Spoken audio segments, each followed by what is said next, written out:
ವಿಕಲಚೇತನರಿಗೆ ಪಿಜಿಒ ಥೆರಪಿ 1959ರಲ್ಲಿ ಸ್ಥಾಪನೆಯಾಗಿದ್ದು, ಭಾರತದ ಸುಮಾರು ಜಿಲ್ಲೆ ಹಾಗೂ ತಾಲೂಕುಗಳಲ್ಲಿಯೂ ಥೆರಪಿ ನಡೆಸುತ್ತಾ ಬರುತ್ತಿದೆ.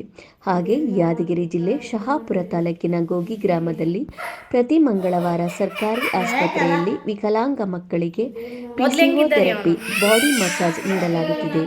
ಖಾಸಗಿ ಆಸ್ಪತ್ರೆಯಲ್ಲಿ ಬಡ ವಿಕಲಚೇತನ ಮಕ್ಕಳಿಗೆ ಪಿಜಿಒ ಥೆರಪಿ ಮಾಡಲು ಸುಮಾರು ದುಡ್ಡು ತೆಗೆದುಕೊಳ್ಳುತ್ತಾರೆ.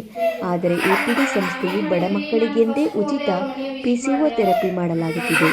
ಬಡತನ ರೇಖೆಯಲ್ಲಿರುವ ಮಕ್ಕಳಿಗೆ ಅವರ ಮನೆಗೆ ಭೇಟಿ ನೀಡಿ ಅವರ ಪಾಲಕರ ಸಮಸ್ಯೆಗಳನ್ನು ಆಲಿಸಿ ಎಕ್ಸಸೈಸ್ ಮಾಡಿಸಿ ಅವರಿಗೆ ಎಪಿಡಿ ಸಂಸ್ಥೆ ಕಡೆಯಿಂದ ವೀಲ್ ಚೇರ್, ವಿಶೇಷ ಕಿಟ್, ಪೌಷ್ಟಿಕ ಆಹಾರದ ಕಿಟ್ ಒದಗಿಸಿಕೊಡಲಾಗಿದೆ.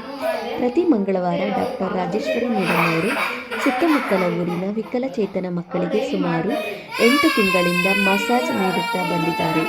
ಎಲ್ಲ ರೀತಿಯ ಮಕ್ಕಳಿಗೆ ಚಿಕಿತ್ಸೆ ಕೊಡುತ್ತಾ ಇದ್ದಾರೆ. ಜೊತೆಗೆ ಏನಿಮೆಂಟರ್ ಹಾಗೆ ಗಂಗಮ್ಮ ವರ್ಸಸ್ ಪೊಲೀಸ್ ಪಾಟೀಲ್ ಅವರು ಕೂಡ ಕಾರ್ಯನಿರ್ವಹಿಸ್ತಾ ಇದ್ದಾರೆ.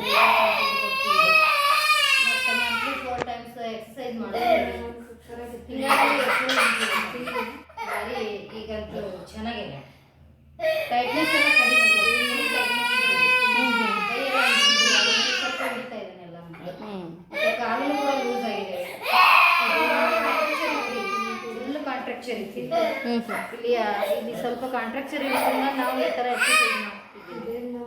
ಈ ಥರ